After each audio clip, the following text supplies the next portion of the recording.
The Baron didn't have an easy answer to that childlike expectation. But for all of his madness, George was their king. And damn it all, thought Lawrence, the wedding guests should show a little respect. Their outrageous conduct shouldn't be tolerated. Why, two of the seasoned Winchester uncles were blatantly fondling the hilts of their swords in obvious anticipation of the bloodletting. The St. James warriors immediately noticed and retaliated by taking a unified step forward. They didn't touch their weapons, though, and in truth, most of the St. James's men weren't even armed. They smiled instead. Lawrence thought that action was just as telling. The Winchesters outnumbered the St. James clan 6-1. That didn't give them the advantage, however. The St. James men were a much meaner lot. The stories about their escapades were legendary.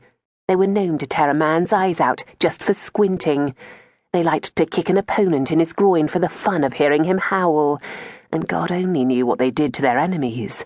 The possibilities were simply too appalling to think about. A commotion coming from the courtyard turned Lawrence's attention. The king's personal assistant, a dour-faced man by the name of Sir Rowland Hugo, rushed up the steps. He was dressed in festive garb, but the colourful red hose and white tunic made his imposing bulk all the more rotund-looking. Lawrence thought Hugo resembled a plump rooster. Because he was his good friend, he kept that unkind opinion to himself. The two men quickly embraced. Then Hugo took a step back. In a hushed tone, he said, "I rode ahead the last league. The king will be here in just a few more minutes."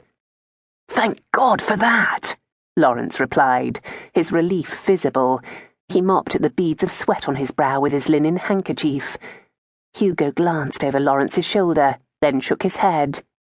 "It's as quiet as a tomb in your hall," he whispered. "Have you had a time of it keeping the wedding guests amused?" Lawrence looked incredulous. "Amused? Hugo! Nothing short of a human sacrifice could keep those barbarians amused." "I can see your sense of humour has helped you through this atrocity," his friend replied.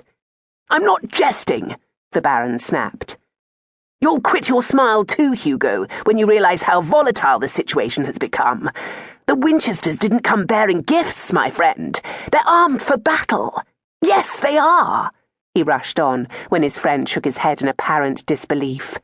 "I tried to persuade them to leave their arsenal outside, but they wouldn't hear of it. They aren't in an accommodating mood." "We'll see about that," Hugo muttered. "The soldiers riding escort with our king will disarm them in little time. I'll be damned if I allow our overlord to walk into such a threatening arena. This is a wedding, not a battlefield." Hugo proved to be as good as his threat. The Winchesters piled their weapons in the corner of the great hall when they were confronted with the order by the infuriated king's assistant. The demand was backed up by some 40 loyal soldiers who'd taken up their positions in a circle around the guests. Even the St. James rascals handed over their few weapons, but only after Hugo ordered arrows put to the soldiers' bows. If he lived to tell the tale, no one was ever going to believe him, Lawrence decided.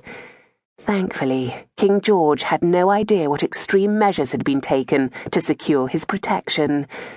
When the King of England walked into the Great Hall, the soldiers immediately lowered their bows, though their arrows remained securely nocked for a quick kill if the need arose.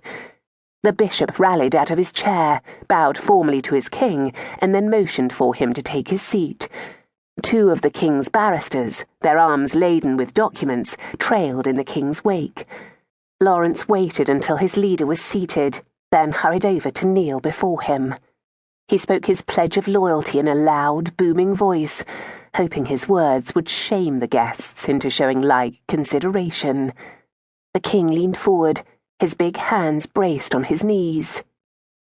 "Your patriot king is pleased with you, Baron Lawrence. I am your patriot king, champion of all the people, am I not?" Lawrence was prepared for that question. The king had taken to calling himself by that name years before, and he liked to hear affirmation whenever possible. "Yes, my lord. You are my patriot king, champion."